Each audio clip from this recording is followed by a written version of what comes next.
I think that a lot of people have what they call optimism bias. You're going through life and you think it won't happen to you. In fact, I don't want to generalize, but I have a brother-in-law who's 24, and that guy thinks the whole world is going to be open for him. He doesn't need to take any classes. He doesn't need to do anything. He got his college degree. He should be making $100,000 a year.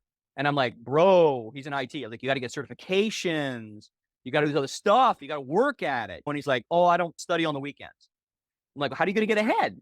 Oh, I don't need to. I got this. And so what happens is you make a series of bad decisions when you're young. And I've made bad decisions when I'm young. So I'm not speaking with condemnation here. I'm just giving an example. Thank God that I had enough room that my bad decisions didn't put me out on the street, because I almost got there when I was sleeping on the couch. And by the way, when I was sleeping on the couch, that was my bad decisions too. The bottom line is I had made some bad business decisions, and I made bad relationship decisions, and I made bad career decisions, and I made bad friendship decisions. Some bad stuff happened to me, like the illness in my family, my father, my sister's cancer, the protracted illness that took my mind off of my day-to-day work. That was really a problem. But the truth is, the real problems that took root that caused me to be sleeping on a couch were all problems that or mistakes that I made anywhere between 1 year and 10 years before that. And so when I say this, I'm speaking from my personal experience as well. If you're in high school and you're not thinking about postgraduate education in some way, if you think you're going to be an Instagram influencer, you may want to have a backup career. Like my daughter, for example, my daughter wants to be a singer. I'm like, that's your hobby. My daughter may be a singer and she certainly is talented. I'm not sure she's talented enough to be a professional singer, but I love to hear her sing. But the truth is that I don't want her to put all of her eggs in that basket. So I'm convincing her undergraduate degree and hopefully business or law school. And she has an option because I can pay for it. Thank God. Nobody was able to pay for my education. I had to work through and get a lot of student loans, but I did. I majored in history, but I was able to pay off my undergraduate. And law school, I took loans to finance my entire legal education. And then I was able to pay them off. I carried those loans for 10, 15 years, but I was making more as a lawyer than I would have ever made as a salesman. And so that was my decision. So I made some good decisions and I made some bad decisions. And the bad decisions almost got me homeless. And when you see somebody like that single mom with the kids, it's tragic. I agree with it. At the same time, there's a series of probably bad decisions and maybe some unfortunate circumstances that got us there. But we have optimism bias, so we don't ever think it's going to happen to us. If you asked me when I graduated from law school and I was given the commencement address, hey, Greg, do you know in 15 years you're going to be sleeping on a couch because you can't afford a bed? I would have said, that's ridiculous. And yet it happened. Now, fortunately, it happened because that's what gave me the fuel to take off in the next business and, get as big as we are and do the great things we've been able to do. When you talk about people who are like single moms who get evicted, they don't have enough money to make ends meet. That's a very, very difficult situation. If they're making minimum wage, I obviously believe people should make a living wage. But what's a living wage?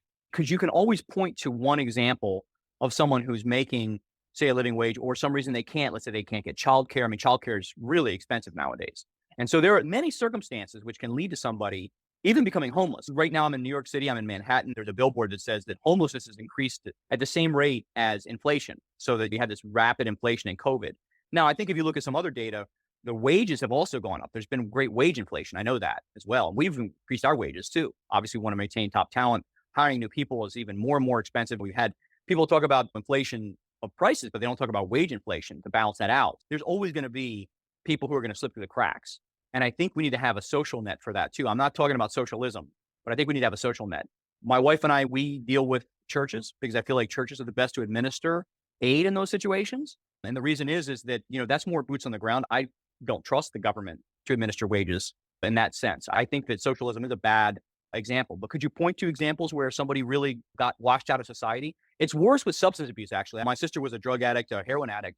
Thankfully, she had her parents who were able to give her housing. I mean, if you have a substance abuse problem and you have a kid, first of all, you're going to be wiped out of society and your kid is going to be lost too. And if it's a young man, he's probably going to end up in an institution by that I mean jail. These are legit social problems, but the answer to those social problems is probably not giving everybody free housing. I don't think that there's a legitimate way to accomplish that will actually have the desired effect, because I think some people, they're just going to have problems. And so hopefully we have enough of a social net here in the United States where we can pick up the people who had that momentary collapse. But the problem I want to deal with is you've got people who are the working poor and you've got welfare, but there's a huge disincentive for them to go and actually try and make more money or get any skill set or anything because they may get off of welfare. Once you get somebody on welfare, there's a huge disincentive to get off of welfare. And I think economists will tell you that's the wrong way to go when you're dealing with a problem. I don't know what the answer is. I'm not a politician, but I do know that if you don't have a substance abuse problem you don't have a mental illness, there are still circumstances that can get you homeless. And I don't know what the answer to that is, except, you probably made some bad decisions earlier on. And I made bad decisions too, thank God. And I could be homeless. I mean, that's the honest truth. So we've got to be compassionate, but at the same time, we can't eliminate all accountability for personal actions. If you have anything to say, comment below. Look forward to hearing from you.